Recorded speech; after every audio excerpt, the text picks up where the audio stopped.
some of the others that have been operated by Mr. Jones. Is there anything that can be done at that point? You have your highway corridor standards, which maintain the fencing and landscaping requirements. You have the limitation in area. Some of the others in question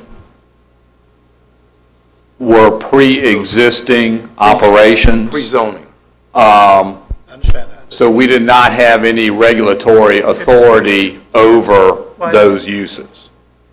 Now, if it goes beyond the parameters of this rezoning request, then certainly we have the zoning ordinance to back us up to bring the subject property back into conformance with this zoning. We did not necessarily have that on some of the other parcels or operations in question. Okay. The correct English would be we do not have the ability on those previous ones. Regardless of what we do, we don't have any authority on those previous ones, right? That's correct. Okay. And that should be, that's not an issue. I mean, Mr. Jones and I had that discussion of it wasn't an issue. If a person operates within the boundaries of the law, if we didn't have the ordinance in place, that's not his fault. Right. So, to some degree. Maybe you can. We're good. We can play. Okay, we're good. Okay, thank you. My question was, I understand we cannot do anything about the previous ones. That was not an issue. Right. It wasn't even a question. But we can do something about the one that we're talking about approving tonight. Absolutely. Yeah, Yes, correct. it gets, and that was my question: is what can we do if it does get out of line? And Yes, not- we can, if it gets out of bounds with what is approved with this zoning, then we have the ability through the ordinance and through the court system to bring them back into compliance with the zoning. Okay. Thank you. Finished, Ms. Akers? I am. Okay. On that same note, Mr. Giles and I had this conversation about a year ago. And I'd asked Mr. Giles at that time about his existing properties, and he has actually worked diligently on those existing properties in the past year. So I think he's done a good job there, and as you say, we will have control over this property because it comes after zoning. As much as I would like to change those existing ones, we have no control over those because they're pre-zoning.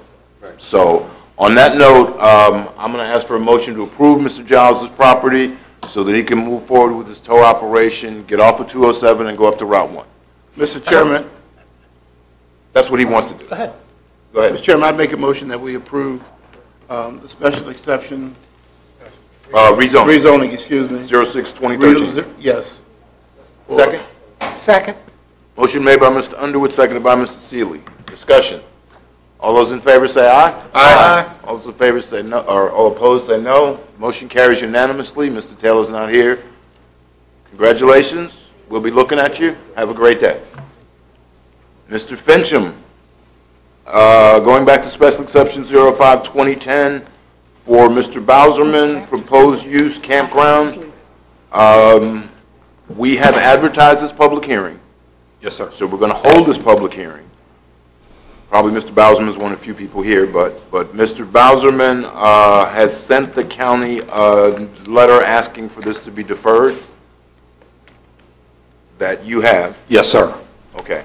So And it's included in your packet. Right. We're going to go ahead and hold the public hearing since we did advertise, and then we'll discuss the deferral part. Summary. Mr. Chairman, members of the board, your next public hearing is SPEX 05-2010. Warren Bowser, owner and applicants, requesting a special exception permit in accordance with Article 17, Section 13, and Article 4, Section 5.5 of the Caroline County Zoning Ordinance on tax map 52-A-6, consisting of 20 acres more or less. The property is located at the northwest corner of Route 1, Jefferson Davis Highway, and Route 604, which is Gatewood Road, in the Madison voting district. The proposed use is a campground, and the 2030 comprehensive plan identifies this property as being located within the Ladysmith Community Planning Area and designated for planned residential development. The applicant is requesting a special exception permit to allow a campground under Article 4, Section 5.5 of the zoning ordinance. The applicant currently has limited camping on site as part of the previously issued special exception permit related to the special events facility. The Virginia Department of Health is requiring the applicant to upgrade the campground facilities, and based upon the upgrade requirement, the applicant is requesting the special exception permit to allow expanded, hours isn't the right term, but an expansion of the ability to utilize the campground for basically year-round. The campground will be open year-round, although he has proposed limits on the length of time that people could actually camp there. The Planning Commission held its public hearing on this application and ultimately did recommend denial of the application. You do have the Planning Commission comments in your staff report, and at that time was opposition to the special exception application. For the record, I also have received a letter tonight from Mr. David Sadler, who continues to express opposition to Mr. Bowserman's request, and the stated concerns are noise levels related to the music festivals that are held there, the advertising for the campground, and the opportunity to meet Mr. Bowserman to discuss the issues raised at the Planning Commission. Okay. Thank you, Mr. Fincham. Questions of Mr. Fincham at this time? Okay. Thank you again, Mr. Fincham. We will now open the public hearing for special exception 05-2010 for Mr. Bowserman proposed campground. Is there anyone who would like to speak regarding this matter? Is there Mr. Bowserman? And if you would, just state your name and, in your case, you're outside the county. My name is Warren Bosman. I'm a resident of Handover County, not Caroline County, but do a lot of work in Caroline County and enjoy Caroline County. I have a special exception permit there for having a festival, and I have campgrounds already in place there. What I'm asking for is to be able to use the same ones I have for week camping. So many people travel. We're on 95, and we'd like to get some of that travel money as well for the county. And we need more business to maintain our park. I've been looking into the sewer, trying to get public sewer there to supply. The state says that I have to apply for a campground permit so I can come up to state specifications. I know I have to do a lot of work if I get it approved, and it includes the bathhouses and includes the road that the VDOT requires. And so I think I need a little more time to work on this. So I would like to ask the board for maybe a 6 months or a year extension, so I have more time to work on especially the sewer. I have a commitment from Aqua Virginia to supply me the water and sewer, because the county would get the sewer, but that's not a good option for this board because Aqua Virginia. So now I'm looking into bringing the county. I'm having my attorney to go over the agreement that I have with Aqua Virginia to supply on the site that I have on the opposite side of Gatewood Road. And so I'd like time to see if we can't do away with that agreement so I could come back and do the county agreement. So I would like the board to take in consideration to give me an extension to be able to work on this. Thank you. All right, thank you, sir. And I'm going to do the public hearing, and then we'll consider your request for extension. Thank you. Is there anyone else who would like to speak regarding this matter? Yes, ma'am. My name is Carolyn Osborne, and I live in the Madison District. I own property contiguous with Mr. Bosserman's property. And as before, I stand opposed to what he wants to do. I didn't move to the country to be in a residential area to have a transient camp right on my doorstep. And I feel that, I don't think of any of you live near there, but I don't know how you would feel about that many campsites being placed on your doorstep either. Thank you, Ms. Osborne. Is there anyone else who would like to speak regarding this matter? Zachary Orr. I'm in the Madison district. I live directly behind the property. You look at a basis of revenue. I mean, in Ladysmith alone, we've got a McDonald's coming in. We've got a Wawa. They're not really disrupting anyone. They're more of a commercial outfit, I know, but it's not really causing. I mean, you know what I mean by that. It's a really narrow road. I know, plenty of you know Gatewood Road.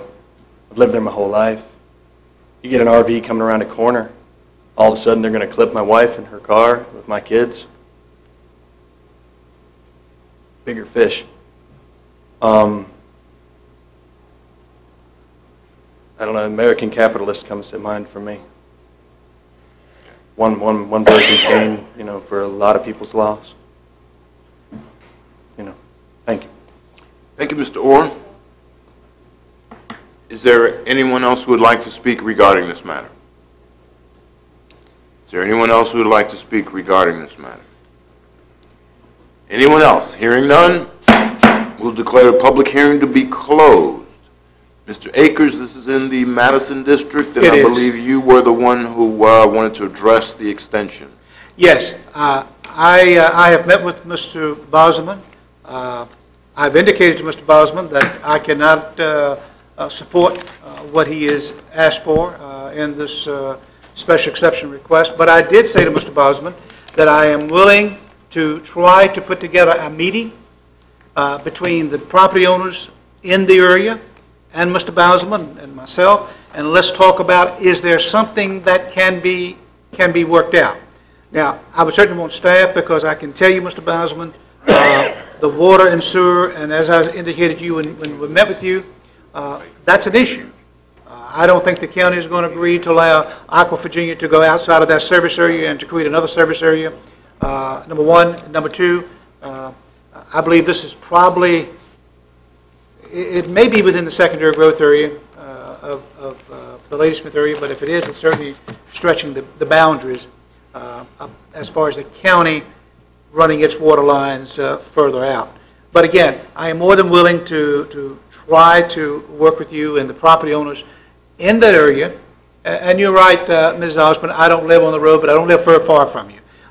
And I have an issue with, and Zach, I certainly have an issue with the RVs and the narrowness of the road. And these are issues we have to try to address with the property owners. I would like to see us defer this for 12 months to give Mr. Bosman an opportunity to work together and to get a meeting with the property owners to see. You know, there may not be anything we can do. And if it isn't, I'm sorry, I cannot support what you're doing, and I indicated that to you. But I'm willing to try to see what's available to you and what can be done. And I would make a motion, Mr. Chairman, that we defer this request or defer voting. All right, Mr. Mitchell, what? You can say defer action. Mr. Akers, I would ask that you ask Mr. Bosman would you if he agree to 12 months? agrees. He indicated in his speech that he would. Are you agreeable to 12 months? 12 months? Yes, 6 for months. 12 months would be nice. 12 months? 12 months. 12? Yes, that's what he said. 12 months. He's agreeable to 12-month deferral. Working with attorneys and companies like Aqua Virginia ain't easy. Okay. Takes time. And the property In the owners county. on the property owners on the road and around you, we've got to try to set up a meeting that's going to be convenient, and as many people we can get from that area, I would like to see at this meeting. That's one of the, to be honest with you, that's one of the things I heard that people called me, was the fact they couldn't have an opportunity to meet with you and talk with you. So, Well, listen, I have good Okay. neighbors. right, We help one another. We've been there for 12 years running what we're doing. I got you. And I understand. I appreciate everything. They're Mr. concerned. Bowserman, before we go ahead and take this motion, are you aware if we turned you down right now, you could come back in 12 months? Yes, sir, but I don't like to be turned down. So you're just going to wait Wouldn't it till be 12 easier to months? extend it for But 12 he would have months? to go through the cost and do all the other things again. And he's deferring. I said I would defer to that district, so that was the motion. Was there a second? I only have one question. Can we defer for 12 months? I'm asking our legal counsel. You can, there's a provision that action needs to be taken, within 12 months. However, I believe that Mr. Bowserman has, in writing, indicated that he agrees that it will be, that time won't be counted against the board, and perhaps he can affirm that here. Yes. So See, the clock onus- starts again for the Board of Right. Supervisors the within a year. the responsibility is for the Board of Supervisors to take action within 12 months. Because But in his letter, he obviously- says 6 months. I guess that's my only concern. His letter said 6 months, and I guess he was swayed by the public comment Okay. to ask for 12. We're going to carry this motion right now. Motion was made by Mr. Akers, seconded by Mr. Taylor. All those in favor say aye. Aye. Those opposed, nay. Motion carries unanimously. Thank you very much. Trying to hang out for text amendment changes related to the rural resort. We had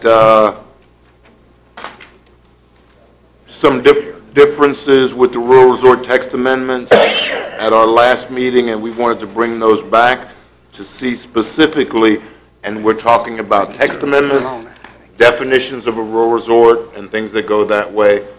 What were some of the specific issues that we wanted to send back to the Planning Commission?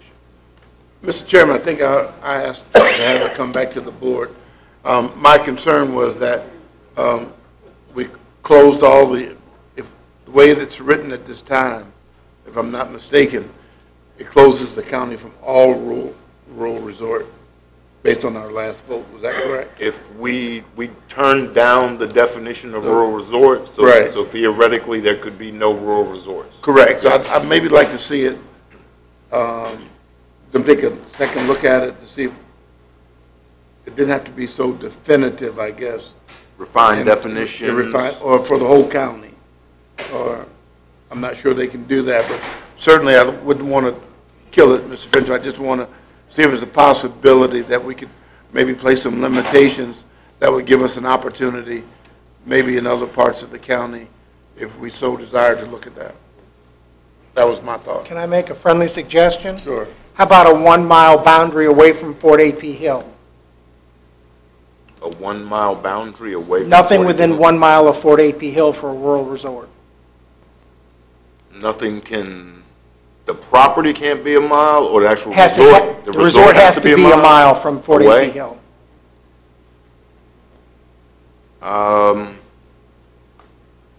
That's kind of tight in Sparta. See, we're Well- talking Port Royal, but AP Hill, Perimeter Road really can't support, you'd have the same porous problem there that you'll have anywhere else. That's why, I'm willing to look with a mile boundary. all right, Why, Or do you want to put it to an amenity? Golf course, river, within could so be many something feet of like an that. amenity, There are the within 1,000 feet of an amenity. within River, golf course. within a mile of AP Hill is tough in the Central Point area, because there are people there who literally have things dropping from AP Hill in their backyard. Right. So Would you really want a rural resort there with that happening? that's up to them. But they may say, I'm theoretically so far away, it's a great place for a rural resort. Because you can get to Central Point from 17 in Port Royal, or from Bowling Green coming the other way, but it's not quite a mile away from AP Hill. We can have them look at a distance away from things like that. We can look at the boundaries, maybe not a mile, we can fine tune that actual boundary ourselves. So maybe that is something good to look at. Any other things that we want to? I guess my approach, and I've talked to people, is kind of a more of a holistic approach. I mean, we have zoning for business, we have zoning for industrial, so forth, but it seems to me that when we come to the rural areas, we're taking this one at a time rather than comprehensively. And maybe, I guess, what do we want from the rural areas 5, 10, 20 years down the road? And so I guess I was thinking in terms of, do we want to send this back to planning to look at it more holistically as to what are the people in the rural areas, what do they really want, down the road? Not a bad thought. I think part of what we're doing is we're saying rural resort. Well, rural resort would be part of it, but I mean, because we've done like the biosolids, so we take things one at a time. We're taking caretaker, is it right? The caregiver, one is in a rural area. So we take these things one at a time. We've done mines before, so we have yes to one, no to another, yes to another, and it's all kind of more political than it is holistic. I would beg to differ. I think I've been quite consistent on all of those. So, I understand what you're saying, but let's try to put it all together. I understand your approach. I'm not sure we can wrap our arms around the whole rural thing, because that's part of where, we all know there's a genesis behind these text amendments. Absolutely. That particular property could hold 45 houses at 25 acres apiece. So, we need to make sure we understand what could happen with inaction. We could say no action at all, we don't care about rural resorts, and tomorrow, without anybody talking to you, without anybody giving you $1 worth of a proffer, 45 houses could pop up on that property and you get nothing. Nothing. So that's kind of what we need to look at, and I know it's hard, because there's a text amendment but an application behind it, but we have to look at these text amendments first. Absolutely. So we're trying to figure out a good idea. Mr. Taylor, I'm going to let you go because I think I've said enough for that right now. And I guess my only concern and my thought process with the text amendment is we're saying that we're going to allow a rural resort in certain areas, whether it be rural preservation. Well, we're saying rural preservation. I'm just afraid we're going to back ourselves into a corner with these restrictions, and then somebody's going to come along and want to do a rural resort in a place where we all want it, and then we'll not be able to do it.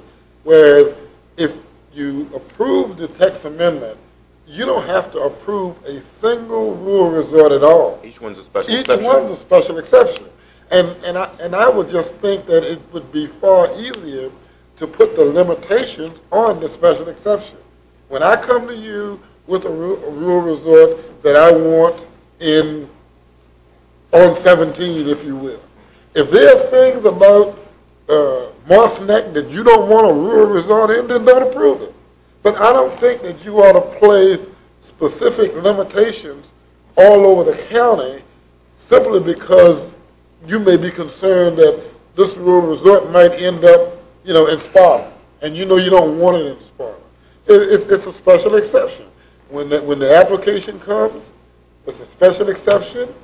If you don't want to approve it, you turn it down. If you want to approve it with conditions, then you put the conditions on that are limited to that particular application.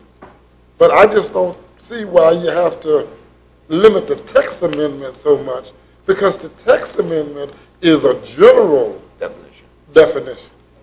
So that's my thought behind that. Okay. Any other definition things we'd like to give to Mr. Fincham so he can send it to the Planning Commission and bring it back, if that's the desire of the board? So what are we He suggesting? has a distance suggestion from Mr. Seeley. Mr. Underwood asked for a little tightening up of the definitions regarding the whole county. Mr. Black. Now I have a question, Mr. Underwood. Okay. Are you saying that Followed us. you want certain parts of the county taken out?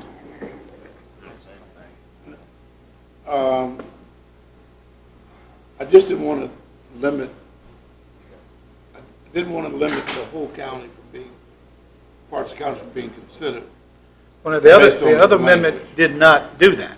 That included, if you had 175 acres, and it was anywhere in the county that had rural preservation. Right. Right? Yes, subject to the standards. If you met those standards, then you qualified for So you're saying the standards application. you want loosened? Not, No, just review, maybe take a look at it. Okay. I just had some, for I'm example, looking at the acreage here at 175, 249, 25. do you want more acreage, for a higher acreage, for example, to, Well, like Mr. Seeley discussed here, I You need think to turn there your are, mic on, Reggie. oh, I'm sorry. Like Mr. Seeley also discussed, I think there are certain places we need to make sure that there are limitations so that those things don't happen. Certainly, I agree with him regarding Fort A.P. Hill, for example. I think certain natural boundaries, we should want to keep people moving toward those types of things. So we could, if we needed, if there was a big development that would come in an area, we'd be, so I think, so that's what I'm trying to have it both ways, I guess, from what it sounds like to me now. But, I'll talk to you and get a little more clarification as well, that's fine. I I just want recall, some places I don't. Maybe. I believe at the last meeting, there was some discussion about an economic impact analysis or economic Analysis to go, benefit. right. Right. Economic impact, economic analysis.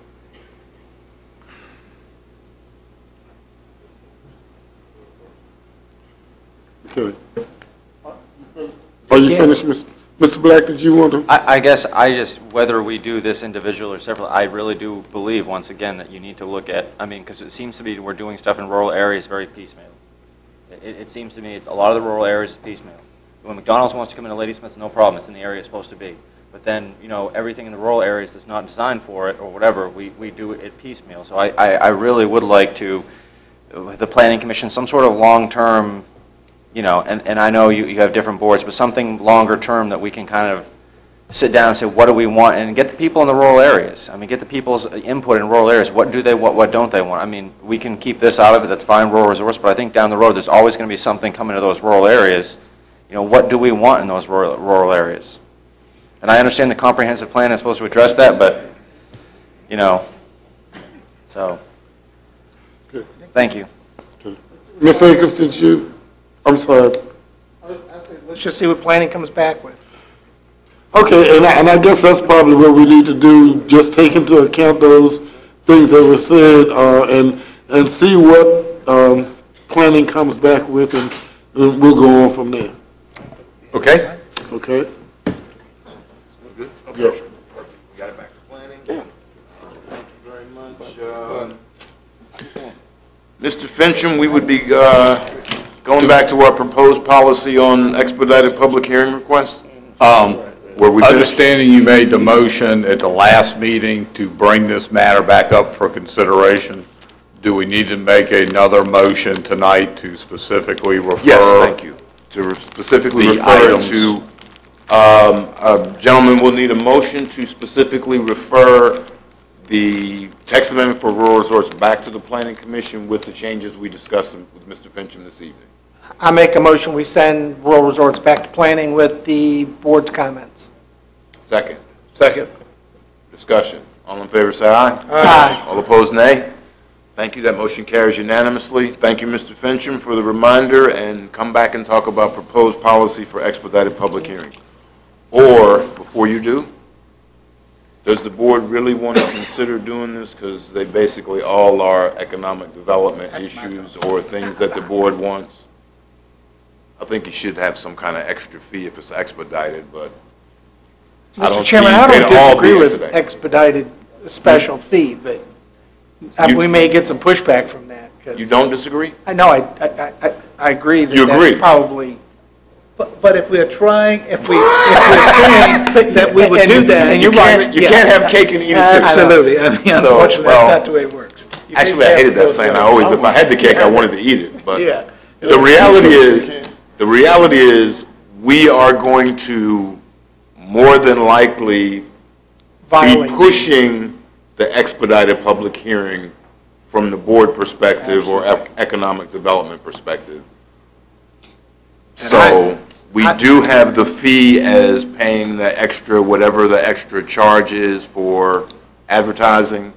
Yes, That's if we had to basically it. re-advertise because one body or another did not Right. act in time, yes, there is the additional fee to cover. Right. And I think what we're actually saying by not charging, even though we could, is we're really a pro-business area when it comes to things like that, so we want to think move so. those along. So And if we make this policy, we're going to constantly be breaking that policy. every time. Every Well, time. this one's going to be worth X million of dollars. Okay, thank you, Mr. Fincham, for your work on that. Don't throw that folder away. Don't throw it away. It may come back again. All right, number 10 is further discussion of property maintenance code, bless you, property maintenance code items, and you have a few. Mr. Chairman, provided tonight an update on the list of property maintenance issues for your consideration. After discussion with the county attorney, I actually have suggested that we break down the property maintenance items by occupied structures versus non-occupied structures. You have a list of properties that we previously discussed that are non-occupied structures, where we have actually gotten the bids on those properties for cleanup, and based upon previous discussion with the board, we would ask that you authorize us to send all the appropriate notices with the direction that the properties be abated, the violations be abated in accordance with the time frame specified. With respect to the Madison District, Mr. Akers, Blanton Store, Yes. they're continuing to try to sell the property, and there has apparently been no offers to date. And I would suggest that perhaps by the end of the year, that's more than enough time for them to have come up with either a plan on their own to clean it up or... When did they request it? Because when I talked to the attorney, he talked in terms of 6 months. And so his 6 months would probably be up about the end of the year. Yes, sir. So this would give him a couple of more months. This would also address a Port Royal District issue that we have in Twin Cedars, and would also address the old commercial establishment in Dawn. The other properties on the list, and I would say, Mr. Seeley, please don't feel slighted because we found one in Bowling Green as well. So, the other properties on the list are occupied. We would suggest that perhaps we need to go a different route with those and perhaps go through the courts to assist us in securing compliance. Mr. Black, I think that would take care of the one most noticeable in your district along Route 639. And we also have one, Mr. Thomas, in your district. Yes, sir. And we do have some others that have come in since then that we are working on as well. The estimates for the three are just over $26,000. As the board is aware, if we have to have the properties cleaned up, we then go against the property owner to recover the cost of having that work done, and we work through the treasurer's office to do that. And of course, you would like the board to say move on, or give you permission to move ahead with those? Yes, sir. Well, does the board wish to move on with the property maintenance issues? And Mr. Chairman, I make a motion that we direct staff to move forward with the property maintenance code related issues. is there a second? Second. Motion made by Mr. Underwood, seconded by Mr. Taylor. Discussion? All in favor, say aye. Aye. Opposed, nay. Motion carries unanimously, so we'll move on with those, Mr. Fincham. Mr. Cully, would you like to give us a quick overview of the employee incentive program? Mr. Parton's going to be doing that. Oh, Mr. Parton, would you like to give us a brief overview of the employee incentive program? Yes, sir, I'd be glad to. The board previously discussed the development and concept of an employee incentive program, and what we've done now at Supervisor Black's request is actually put a program in front of you to consider. We looked at some examples from other localities that we got from the Virginia Institute of Government and selected one that we thought would give a good framework for you to consider. The basic purpose of the program is to encourage employees to come up with cost-saving ideas and suggestions, and or suggestions that would significantly improve county operations and provide a monetary incentive to do so. Under the proposed policy, you have two suggested categories, one of which is a tangible suggestion, which, as the name implies, is defined as resulting in actual tangible savings or increased revenue. And then you have an intangible suggestion, which is defined as significant improvements that don't necessarily, you're not able to calculate an actual dollar savings, but it's clear that it results in significant improvement. And examples of that would be customer service, safety, improved public relations, so forth. All employees are suggested to be eligible, with the exception of elected officials, department heads, county administrator, myself, anybody in top-level management. We're not top-level management. Did you say the HR manager position that we're in the process of filling now would be charged with coordinating the program, essentially organizing it, running it. There would be a committee appointed, employee EIP committee as we call it, and it would consist of 5 members. 1 member would be from the finance department to assess budget impact, and then you have a management level employee, and then 3 other employees from a diverse mixture of departments. All would be appointed by the county administrator, and they'd serve 3-year terms. The way the process is envisioned to work is that the employee or a team of employees would submit a completed suggestion form to the program administrator. Program administrator would then do the basic screening to determine whether it's eligible, it meets the criteria as outlined in the program, and suggestions that are deemed eligible would move forward to the appropriate department head where the program would be implemented, and it would be evaluated for feasibility and originality, practicality, and so forth, and projected cost savings. And then the department head would indicate whether they believe it is a workable, feasible program, return it to the program administrator. It would then go to the committee for evaluation.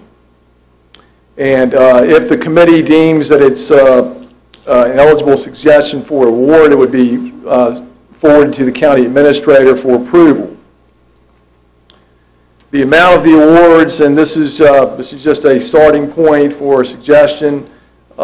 Tangible suggestions, you could see 10% of the documented first-year savings with a minimum of $100 and a maximum of $1,000. The award for the intangible savings would be $75, or suggestions rather. Of course, got to throw out the disclaimer that's subject to the availability of funds, as is always the case. And if the suggestion is approved, but later on, for whatever reason, it can't be implemented, the person would be recognized with a letter from the county administrator, for example, so that they receive some, at least, acknowledgement for their suggestion. And that's basically how the program would work.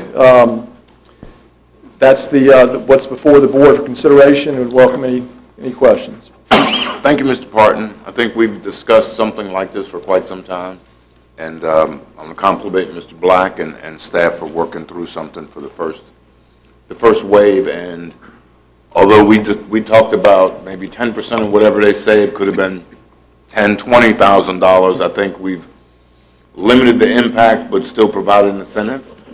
So we might as well try to move ahead and try it and see what happens, unless there are any serious objections. I have no objections to it, but I own a question is, have we talked to some of the localities that do have this program and see how successful it's been in the, the reason I ask that is because I know that the state of Virginia offered the same type of incentive program some years ago. It lasted probably maybe 2 years, and then it went by the wayside. And I'm just wondering how successful it's been in other localities. Have not done that yet, Mr. Akers. Would be glad to. I just think we ought to know as to, again, I'm not saying our employees will not be different and have a different approach to this incentive program, but I think it's good to see what they have experienced in other localities. And it doesn't mean we cannot move forward. It's just the fact that I'd like to know what the experience has been in other localities. So we would need a motion to move forward and follow up to get some more information about what happens with additional localities. Mr. Parton, there are very few counties, when you were looking at this, there are very few localities that actually do this, correct? My recollection, Mr. Black, was that there were maybe 8 or so that provided examples, well, at least that provided examples to the Virginia Institute of Government. Now, does this mirror a lot of, does this mirror a lot of what the other counties had? I think you said we had talked at one time, Chesterfield, I think, has one.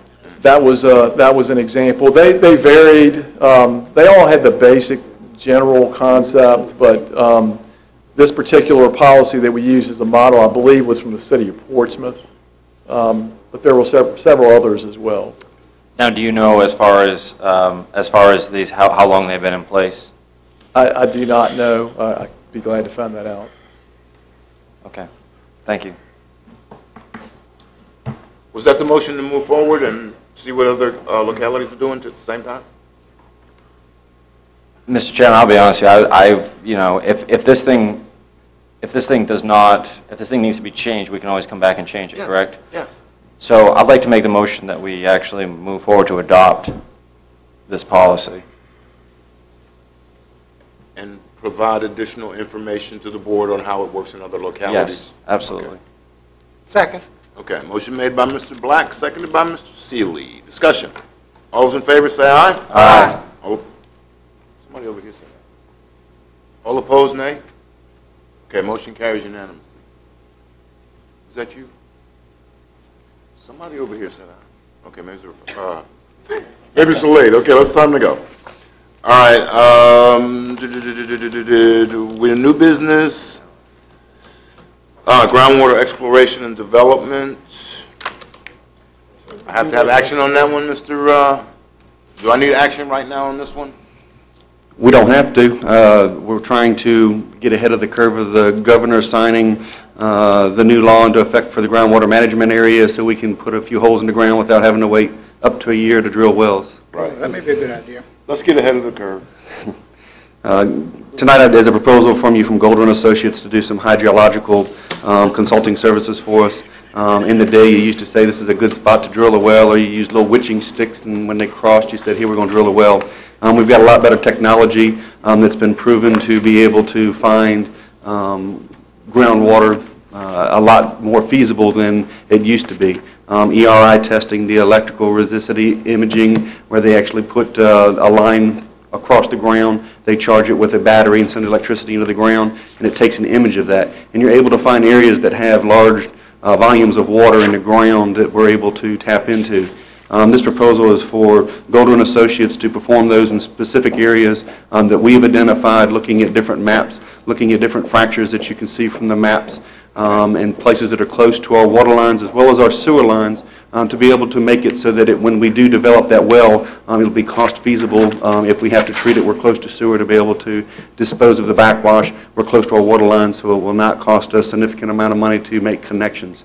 So all those were looked at during this. We do have places identified in Ladysmith Village as well as Pendleton, and a place on Telegraph Road.